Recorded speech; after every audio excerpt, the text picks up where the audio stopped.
7장 18절에서 27절까지 말씀입니다. 제가 가진 성경으로 구약성경 57페이지에 있습니다. 창세기 37장 18절부터 27절까지 말씀, 우리 한 절씩 교독하실 때에 제가 먼저 18절 말씀 읽겠습니다.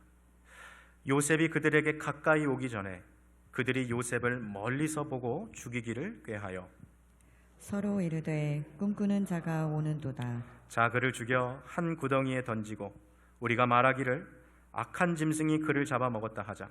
그의 꿈이 어떻게 되는지를 우리가 볼 것이니라 하는지라. 르우벤이 듣고 요셉을 그들의 손에서 구원하려 하여 이르되 우리가 그의 생명은 해치지 말자. 르우벤이 또 그들에게 이르되 피를 흘리지 말라.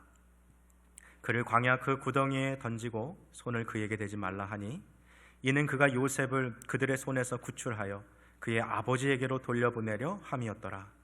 요셉이 형들에게 이르매 그의 형들이 요셉의 옷 곧 그가 입은 채색 옷을 벗기고 그를 잡아 구덩이에 던지니 그 구덩이는 빈 것이라 그 속에 물이 없었더라. 그들이 앉아 음식을 먹다가 눈을 들어 본즉 한 무리의 이스마엘 사람들이 길르앗에서 오는데 그 낙타들의 향품과 유향과 모략을 싣고 애굽으로 내려가는지라. 유다가 자기 형제에게 이르되 우리가 우리 동생을 죽이고 그의 피를 덮어둔들 무엇이 유익할까? 자 그를 이스마엘 사람들에게 팔고 그에게 우리 손을 대지 말자. 그는 우리의 동생이요 우리의 혈육이니라 하매 그의 형제들이 청종하였더라. 아멘. 반갑습니다. 참 잘 오셨습니다. 오늘 특별히 간밤에 내린 눈 때문에 교회 운전하고 오시는 것이 쉽지 않으셨을 텐데요. 그래서 그런지 오늘 오신 분들은 정말 대단한 분들입니다. 오시는 동안 얼마나 수고가 많으셨습니까? 우리 반가운 마음을 담아서요. 우리 전우자에 계신 분들 볼 때 인사할 때요. 집사님 잘 오셨습니다. 보고 싶었습니다. 반갑습니다. 한번 같이 인사하시겠습니다. 반갑습니다. 네, 보고 싶었습니다. 잘 오셨습니다. 네.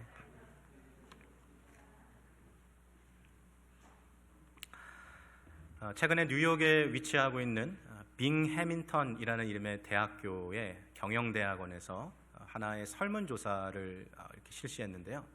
이 설문조사의 주제가 우리 팀에 과연 어떠한 사람을 뽑을 것인가 라는 그런 주제였어요. 도대체 이 세상에 수많은 조직들과 팀들이 있는데 사람을 내 팀원으로 선택하는 기준이 뭘까 하는 그걸 이제 연구해 본 거죠. 많은 사람들이 생각할 때는 뭐 회사나 어떠한 뭐 조직에 있어서 개인의 역량이 뛰어나거나 혹은 그 분야에 있어서 화려한 이력을 자랑하는 사람들을 다 뽑아갈 거라고 그렇게 생각합니다. 물론 그런 사람들을 위주로 이렇게 뽑아가죠. 그런데 의외로 그 팀에 뽑힌 사람들 가운데는 개인적인 그 함량은 조금 미달될 수 있고 그 분야에서 아직 두각을 나타내거나 탁월한 사람은 아니지만 사람들에게 친절하고 또 사람과 사이에서 신뢰의 관계를 형성할 수 있는 그 사람들이 그 팀의 멤버로 뽑혀간다라는 그런 연구 결과를 내놨어요. 이게 무엇을 보여주냐면요, 우리도 마찬가지지만 우리가 어떤 팀을 조직할 때요, 그 일을 담당할 수 있는 그런 capability, 역량이 있는 사람들을 우리가 뽑고도 싶지만 사실 더 중요한 거는 이 사람하고 함께 일하는데 그 chemistry, 그 어떠한 관계가 더 중요하다라는 것을 우리는 알고 있죠. 그래서 이 사람이 조금 다른 사람들보다 역량은 조금 떨어질지 모르지만 함께하는 것이 기쁘고 함께하는 것이 즐거운 사람이라면 그 사람을 나의 팀원으로 선택한다라는 것이 이 빙햄턴 대학교 이 경영대학원의 연구 결과였어요.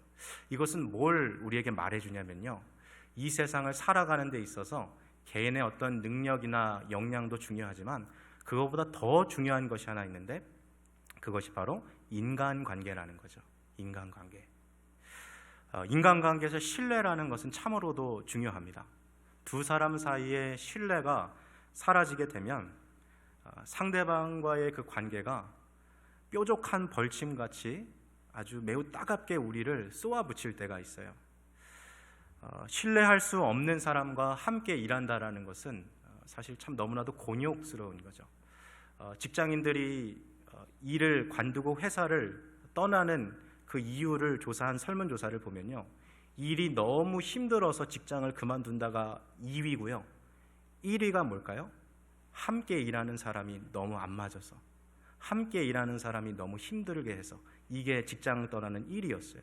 그만큼 인간관계가 너무 어렵다라는 거죠.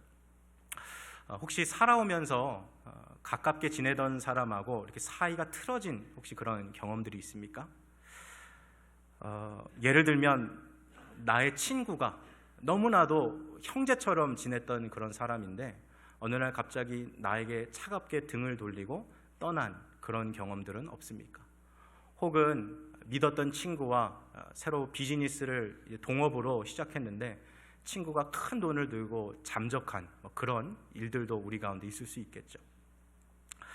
아니면 어렸을 적부터 한 부모 밑에서 자라왔던 그런 형제나 자매로부터 부모가 이제 돌아가신 후에 유산 상속의 문제 때문에 법적인 고소를 한번 당했다라고 한번 상상해 보십시오. 여러분, 이런 일을 당할 때 우리는 말로 다 표현할 수 없는 쓰디쓴 그런 배신감과 좌절감을 느낄 겁니다.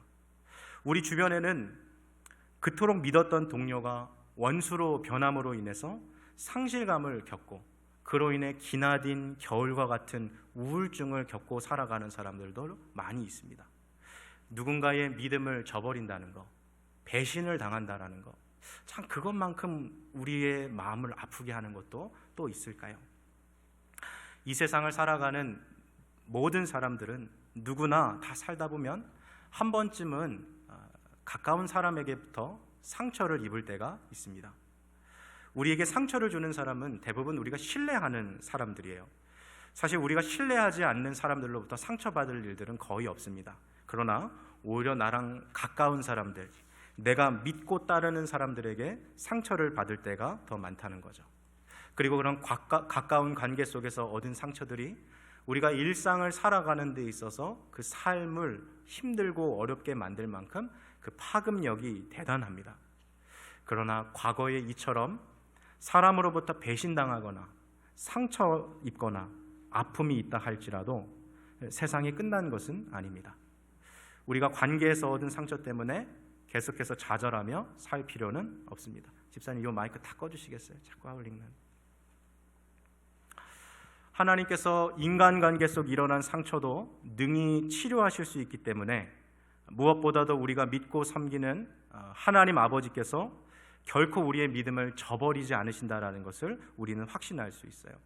더 나아가서 하나님 아버지께서 우리의 마음의 상처와 아픔과 고통을 이겨낼 수 있도록 도와주십니다.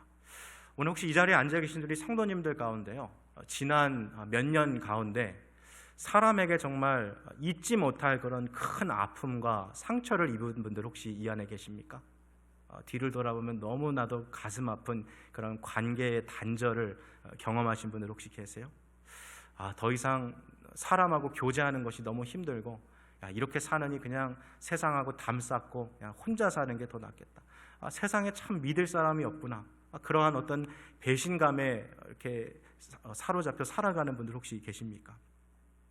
혹 이미 과거에 일어난 일로 우리가 속상해하고 있을지라도 지금 이 순간에도 모든 상처를 능히 치료하시는 하나님께서 우리의 삶 가운데 역사하고 계시다는 그 사실을 오늘 꼭 기억하시기를 바랍니다.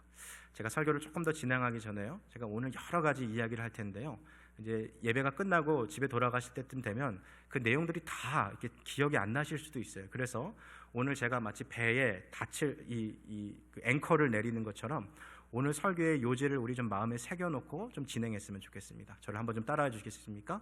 눈에 보이지 않아도 하나님은 여전히 일하고 계십니다. 한 번만 다시 해볼까요? 눈에 보이지 않아도 하나님은 여전히 일하고 계십니다. 제가 오늘 이 이야기를 계속 반복해서 할 겁니다. 오늘 말씀의 요지입니다. 우리 좋으신 하나님은 지금 이 순간에도 우리의 마음속 상처를 치유하고 계세요. 여러분, 신약 성경에 나오는 가장 유명한 배신 사건 무엇일까요? 바로 예수 그리스도의 제자였던 가룟 유다가 그의 스승을 은 30냥에 팔아넘긴 사건이죠. 그 악명 높은 유다의 배반의 입맞춤, 예수님은 이 가룟 유다에 의해서 그를 붙잡으러 온 무리에게 넘겨지게 되죠.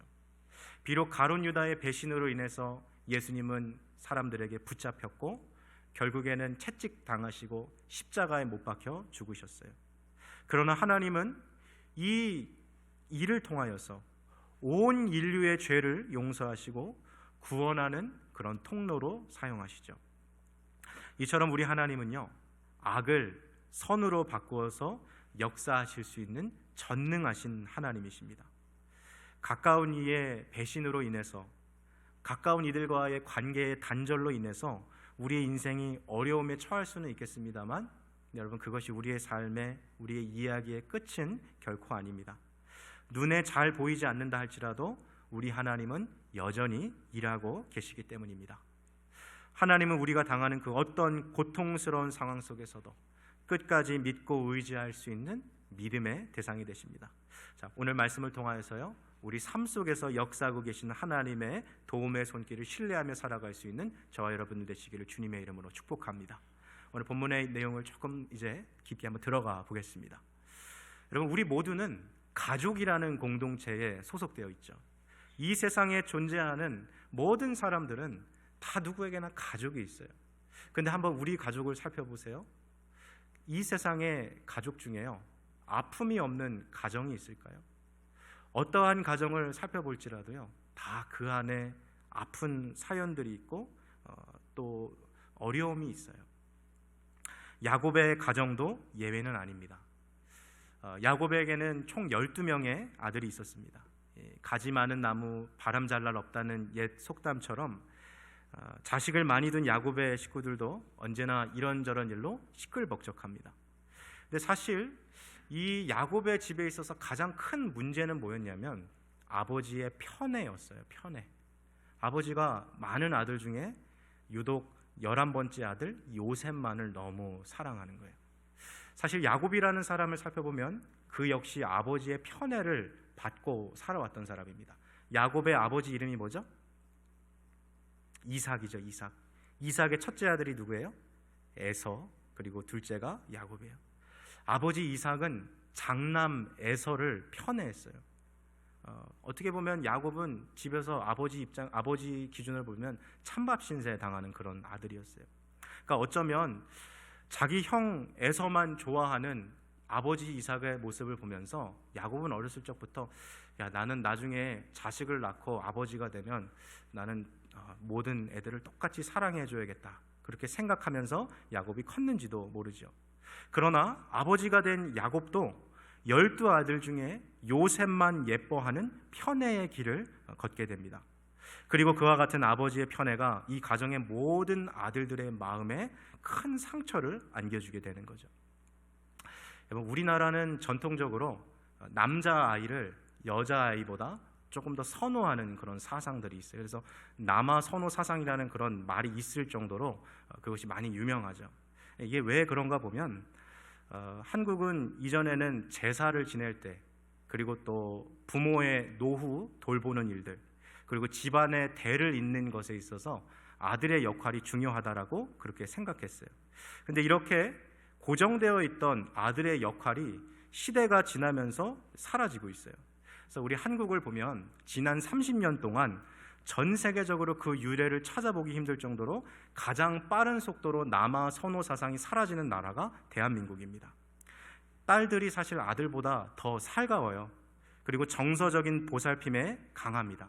그래서 딸들에게 애정을 느끼는 부모들이 점차 늘어나고 있는 거죠. 실제로 작년 2021년에 6월쯤에 설문조사를 한번 했어요. 자녀로 꼭 아들이 있어야 된다, 자녀로 꼭 딸이 있어야 된다, 둘 중에 뭐가 더 많았을까요? 설교의 흐름을 보면 뭐가 많았을까요?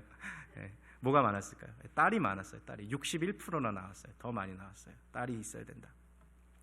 예전에는 딸이 결혼하면 출가 외인이라는 말을 써서 결혼하면 외인으로 이렇게 생각했지만 요즘 사회는 어떻습니까? 오히려 육아 때문에 젊은 신혼부부들도 처가 근처에다가 신혼집을 마련하는 사람들도 많아졌다 그래요.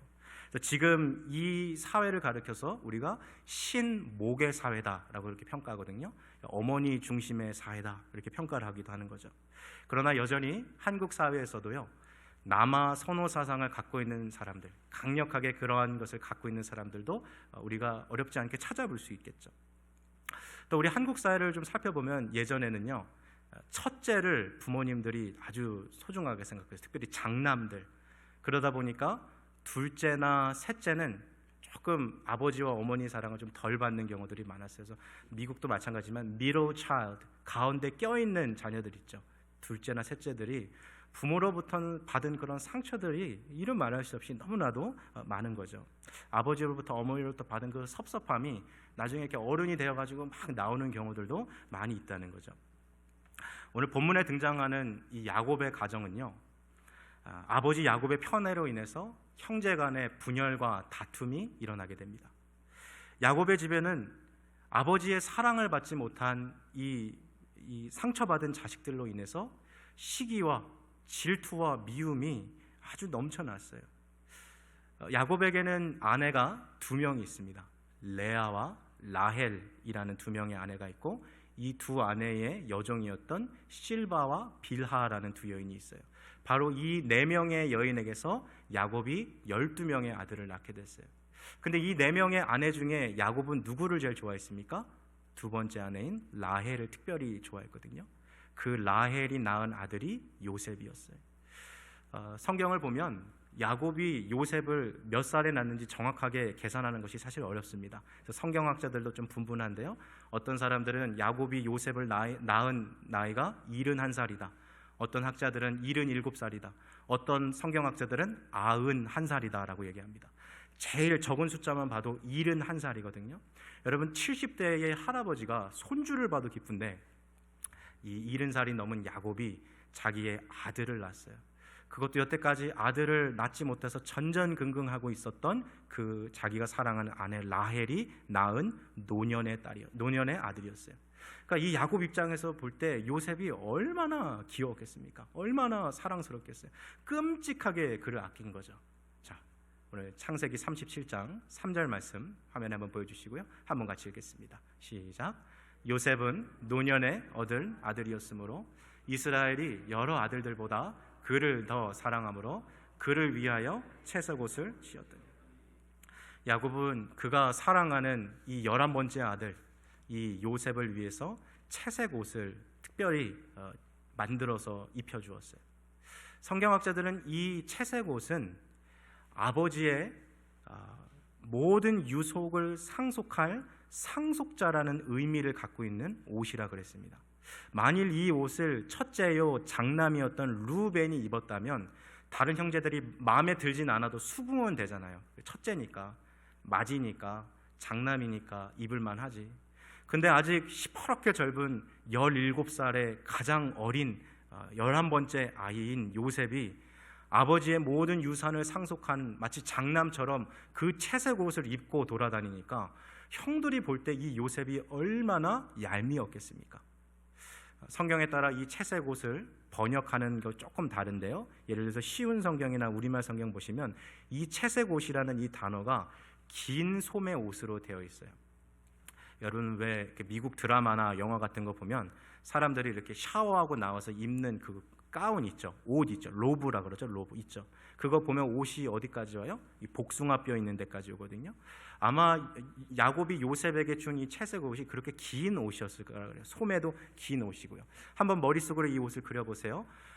여러 형형한 여러 가지 색깔로 아주 화려한 옷이에요. 일상복이라기보다는 파티복 같이 화려한 옷이고 긴 소매에 늘어뜨려져 있는 옷입니다. 자, 그런데 우리가 만약에 무더운 그 여름 날씨인 그 중동 지역에서 밖에 들판에 나가서 양을 쳐야 한다면 여러분, 그렇게 길게 늘어뜨려진 옷을 입으시겠어요? 아니면 좀 짧고 활동하기 편한 옷을 입으시겠어요? 후자죠. 짧은 옷을 입겠죠. 아버지 야곱이 요셉에게 이 채색 옷, 소매가 길고 늘어뜨려진 이 로브를 입혀줬다는 것 자체가 뭐냐면 내가 얘는 일시키지 않겠다라는 거예요. 너는 일해서 열애된다, 이런 뜻이죠. 그러니까 형들은요, 새벽 일찍 일어나서 밖에 나가서 장렬하는 태양 밑에서 구슬땀을 흘리면서 양을 치고, 또 순서 돌아가면서 불침번 쓰면서 사자와 곰과 늑대로부터 양을 보호하기 위해 그 밤에는 사시나무 떨듯이 떨면서 양을 돌보고 있는데, 이 11번째 이 아들인 요셉은 아버지 품 안에서 이렇게 있으니까 형들이 볼 때 얼마나 얄미웠겠어요. 요셉이 너무 미운 거죠. 그러던 어느 날 요셉이 꿈을 꾸게 됩니다. 그가 꾼 꿈을 보니 형들과 요셉이 곡식단을 막 묶고 있어요. 근데 요셉의 곡식단이 갑자기 일어나서 그 중앙에 우뚝 서게 됩니다. 그리고 형들이 묶었던 그 곡식단들이 그를 둘러서서 그의 곡식단에게 절하는 꿈이었어요. 이어서 또 다른 꿈을 꾸게 되죠. 이번에는 해와 달과 11개의 별이 요셉을 둘러싸서 절하는 꿈이었어요. 요셉이 순진했던 건지, 아니면 정말 눈치가 없었던 건지, 아니면 이 사람이 뻔뻔했었던 건지 형들에게 이 꿈 이야기를 하죠. 누가 봐도 이 꿈의 해석은 뭐예요? 형들이 요셉을 섬기고 왕처럼 떠받든다라는 그런 해몽이 가능하지 않겠습니까? 그러니까 이 꿈 이야기를 들은 형들은 안 그래도 채색 옷을 입은 아버지의 유산의 상속자라고 잡혀있고 모든 일에서 열애당한 이 11번째 이 동생이 너무 얄미워 죽겠는데, 꿈 이야기를 들은 형들은 요셉을 더 미워하게 되는 거죠. 형들이 요셉을 어느 정도 싫어했냐면요, 문자 그대로 죽이고 싶을 만큼 싫어했어요. 가능하면 제가 좀 사라졌으면 좋겠다 싶을 정도로 요셉을 싫어했던 거죠.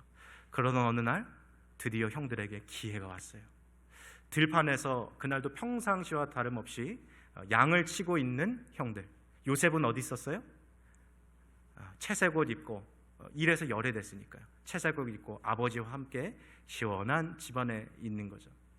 근데 이 아버지가 이 요셉을 시켜서 형들이 일 잘하고 있는가, 아니면 들판에 나가서 양은 안 돌보고 농땡이 치고 있는가, 그거 좀 가서 감시하고 오라고 얘기합니다. 여러분, 뭔가 이거부터 이상하지 않습니까? 나이가 많은 첫째 장남이 가서 감시하는 것은 이해가 되지만, 형들하고 나이 차이가 많이 나는 이 11번째 이 10대 애를 보내서 자기보다도 나이 많은 형들이 잘하고 있나 감시자로 보내니까 형들 입장에서는 얼마나 자존심 상하겠어요. 너무 기분 나쁜 거죠. 그리고 평상시에 요셉도 형들이 양치다가 잘못하는 거 있으면 쫄래쫄래 아버지한테 가가지고 고자질 했거든요. 그게 요셉의 루틴이었어요. 그러니까 형들이 볼 때 요셉은 너무 얄미운 거예요. 자, 그러던 어느 날 저 멀리에서 들판에서 채색 옷을 입은, 그 긴 옷을 입은 요셉이 형들에게 걸어오고 있는 거죠. 이 모습을 본 요셉의 형들은 급히 모여 상의한 후 그를 죽이기로 계획합니다. 우리 저 꿈쟁이를 죽여버리자. 실제로 형들이 어떻게 합니까? 요셉을 구렁텅이에다가 밀어버리죠. 그 의미는 뭐였냐면, 너가 여기서 굶어 죽든지 아니면 들짐승에게 찢어 죽든지 너는 이젠 끝이다 라는 그 의미였어요. 그러나 형들 가운데 그래도 마음이 그래도 좀 부드러웠던 그 형의 그 권유로 인해서 그를 죽이지 않고 요셉을 이집트의 노예로 팔아 넘기게 되죠. 근데 바로 이 결정으로 인해서 17살의 요셉은 이후 무려 13년이라는 기간 동안 아주 끔찍한 삶을 살아가게 됩니다. 자, 말씀을 잠깐만 여기 내려놓고 우리의 삶으로 한번 좀 와봅시다.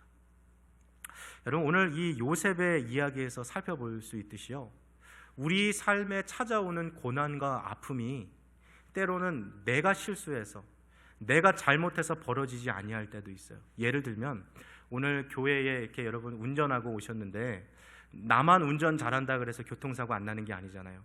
예측하지 못한 장소에서 누군가의, 다른 사람의 실수로 인해서 일어날 수 있는 게 교통사고죠. 마찬가지로 우리의 삶도요, 나만 내 인생 운전 잘하면 되는 게 아니라 주변에 정말 생각하지도 않았던 사람들 때문에 내 인생이 꺾여버릴 때가 있어요. 다른 누군가의 잘못 때문에 내 삶이 완전히 계획이 망가질 때도 있다라는 거죠. 여러분, 요셉의 입장에서 보면요, 잘 살고 있었는데 은 20냥의 자기를 이집트의 노예로 팔아버린 형들을 얼마나 요셉이 미워했겠어요. 심지어 본래 형들은 요셉을 잡아 죽이려고 계획했어요. 그러니 이 사건을 요셉의 입장에서 보면 너무나도 두렵고 생각만 했으면 정말 부하가 치밀어 오르는 그런 상황이죠. 다른 사람에게 배신당한 것도 아니에요. 같은 피부치, 같은 아버지 밑에서 자란 가장 친하고 믿을 수 있는 자기 형들에게 배신당했어요. 요셉의 마음에 얼마나 큰 상처가 되어 있겠습니까? 저는 이 요셉의 스토리를 볼 때마다요, 이 요셉의 스토리가 우리의 인생 스토리하고 너무나도 흡사하다라는 생각을 합니다.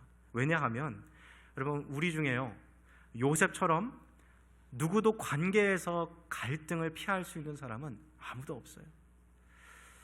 한때 친했던 사람, 어떻게 보면은 뭐 직장에서 친했던 사람일 수도 있고요, 아니면 한 교회에서 함께 신앙생활할 때 정말 가족처럼 친했던, 형제처럼, 한 자매처럼, 한국에 있는 내 가족보다 오히려 더 친했던 그 집사님하고, 그 권사님하고, 그 장로님하고, 그 목사님하고 좋았던 관계가 깨지면서 이전에는 없었던 팽팽한 긴장감이 두 사람 사이에 감돌 때가 있는 거예요.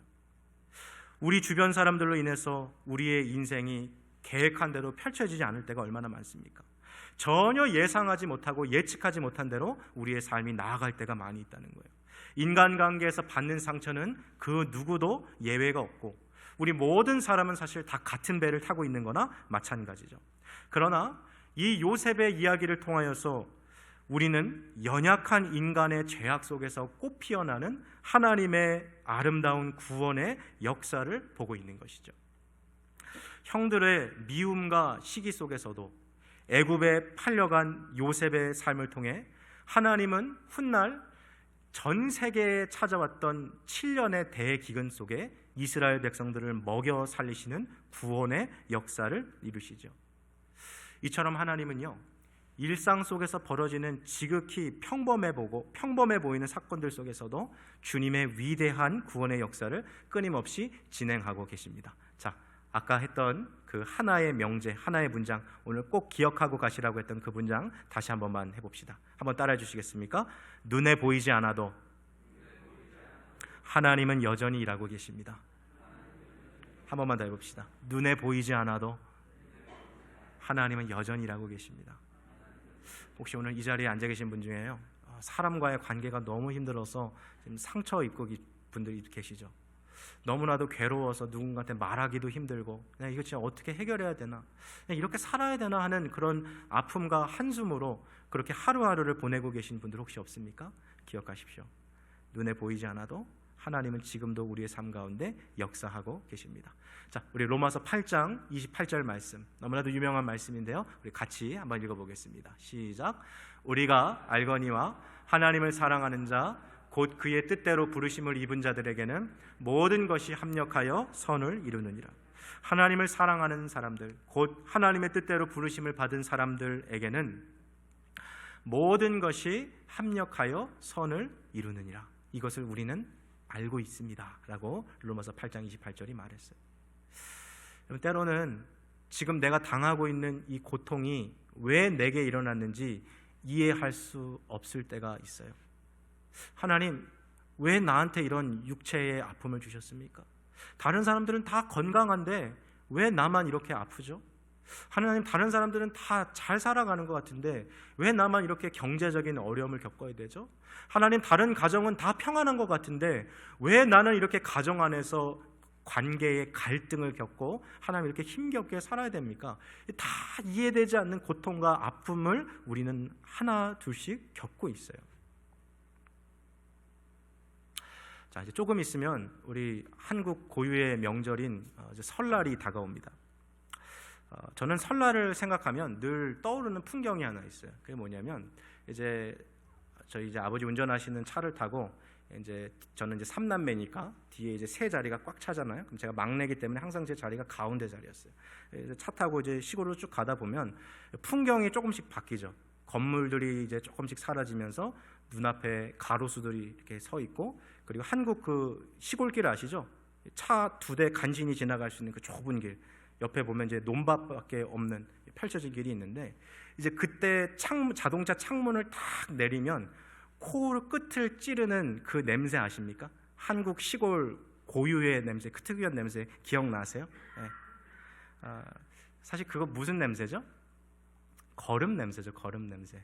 저희 할머니 댁은 특별히 그 시골은 저는 충남 천안이 저희 할머님 그 댁 계신데, 거기 가면 이제 그 현충관 지나서 이제 가거든요. 그러면은 소 키우는 집들이 많이 있어요. 그러니까 이제 창문을 할머니 댁 도착해서 창문을 딱 열면 그 소 사축에서 나오는 그 소똥 냄새죠. 사실 그게 막 코를 찔러요. 그러면 제가 어렸을 때 막 킥킥 웃으면서 아, 고향의 냄새다 이렇게 얘기했던 것이 기억이 나요. 정겨운 고향의 냄새. 앞서 말씀드린 것처럼 사실 그거 다 거름 냄새예요. 비료 냄새고. 여러분, 거름이라는 게 뭡니까? 사실 다 오물이잖아요.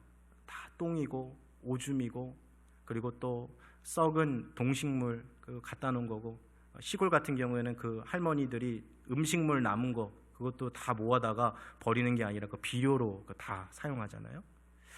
가까이 가서 한번 논밭에 가서 비료 냄새 맡아보신 적 혹시 있으십니까? 아, 정말 인상이 찌푸려져요. 코를 찌르는데 이 맡기가 너무 싫은 거죠. 그런데도 왜 우리가 그 냄새를 맡을 때 고향의 냄새다 하고 이렇게 흐뭇하게 생각하는 것이 있을까요? 그것은 그 거름의 역할을 우리가 알기 때문이죠. 아무 쓸데도 없어 보이고 아무 쓸모도 없어 보이는 그 오물, 그 더러워 보이고 역겨운 냄새나는 그것을 가지고 농부 아저씨가 잘 활용해서 비료로 활용하면 그 작물이 자라는 데 있어서 꼭 필요한 영양분을 제공해 주는 거죠. 우리 삶에 일어나고 있는 고난과 고통이 마치 거름과 같아요. 너무나도 인상이 찌푸려지고 너무나도 가까이 하고 싶지 않고 왜 이런 것들이 내 삶에 주어졌나 다 이해할 수 없어요. 그런데 우리의 삶에 지금도 역사하고 계시는 하나님이 우리 인생의 고통과 환난을 우리 인생의 비료와 같이 활용하심으로써 우리의 삶의 아름다운 꽃과 달콤한 열매를 맺도록 일하신다라는 것이죠. 자, 로마서 8장 28절 다시 한번 읽어봅시다. 시작. 우리가 알거니와 하나님을 사랑하는 자 곧 그 뜻대로 부르심을 모든 것이 합력하여 선을 이루느니라. 하나님 아버지께서는 우리들의 일상 속 일어나는 도저히 이해할 수 없는 상처와 아픔까지도 놀랍게 사용하십니다. 그리고 그것을 통하여 결국에는 우리의 인생에 아름다운 열매를 맺게 해주세요. 여러분, 오늘 본문의 요셉의 이야기를 한번 보세요. 다른 사람들에게 상처받은 것도 아니고요, 형들에게 배신당했어요. 가족에게 버림받은 거예요. 얼마나 상심이 컸을까요? 그런데 하나님은 이 요셉의 이 사건을 통하여서 훗날 온 세상을 덮는 7년 대기근에서 야곱 가족을 먹여 살리셨습니다.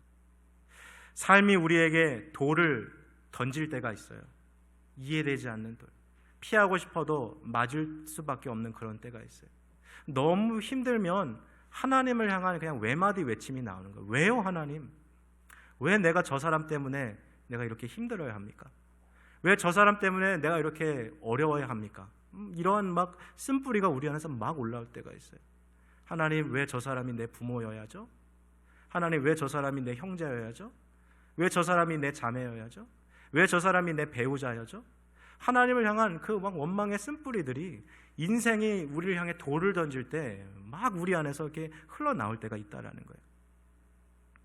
그러나 삶이 우리에게 돌을 던진다 해도 하나님은 주님의 품 안에 우리를 보호하시고 마침내 우리의 삶에 아름다운 꽃이 피어나도록 역사하십니까?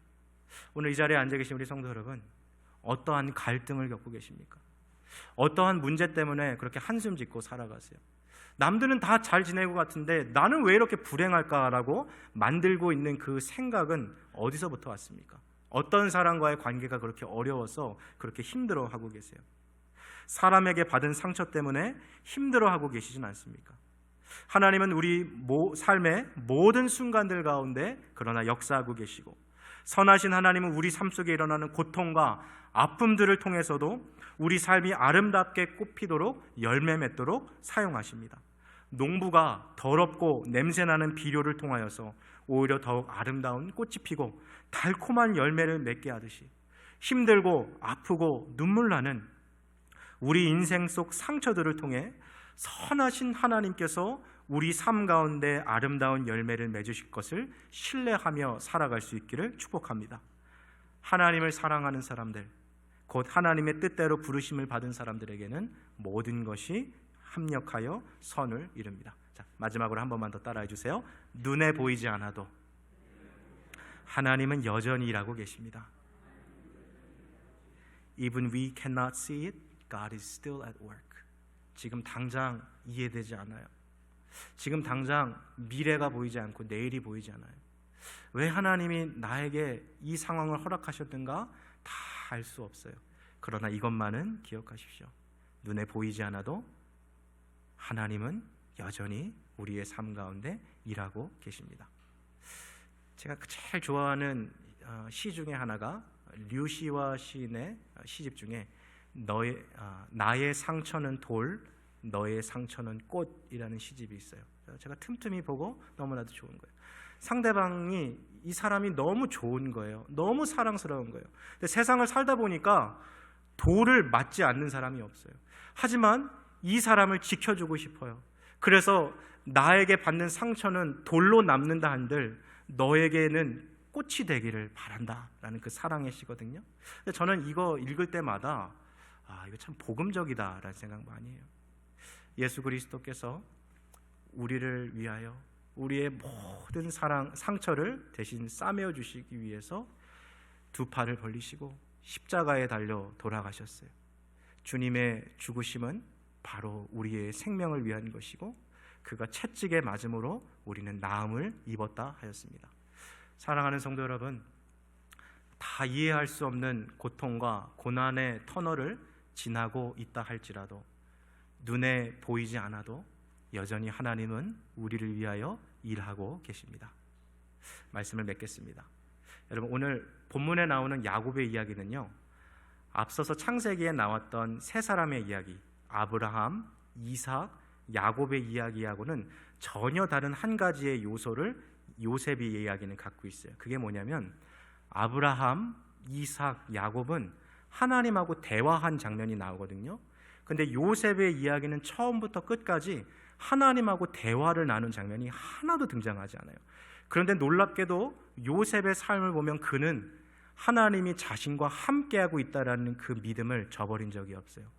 형들에게 배신당해서 심지어 이집트의 노예로 팔려가는 그때에도 거기서도 또 억울한 누명을 쓰고 지하 던전, 감옥에 가서 죄수로 살아가는 그때에도 인생은 자꾸 요셉에게 돌을 던지지만 그 순간에도 요셉은 하나님은 나와 함께 하신다라는 그 믿음을 붙들고 살았어요. 제가 아까 얘기했죠. 하나님은 우리 절대 배신하지 않으세요. 하나님은 절대 우리의 믿음을 저버리지 않으세요. 하나님은 나와 함께 하신다라고 믿었던 그 요셉과 하나님은 진짜 함께 하셨어요. 그리고 지금도 그의 이름은 전 세계의 존귀한 자의 이름의 반열에 올라가 있습니다. 사랑하는 성도 여러분, 새로 시작한 이 한 주 가운데 눈에 보이지 않아도 여전히 우리와 함께하고 계시는 하나님을 신뢰하십시오. 그분은 지금도 우리를 위하여 일하고 계십니다. 우리에게 주어진 세상의 이 상처가 돌로 남지 아니하고 아름다운 꽃으로 변화시킬 그 주님, 그 하나님을 신뢰하며 살아갈 수 있는 저와 여러분 되시기를 주님의 이름으로 축복합니다. 이 시간 함께 같이 기도합시다.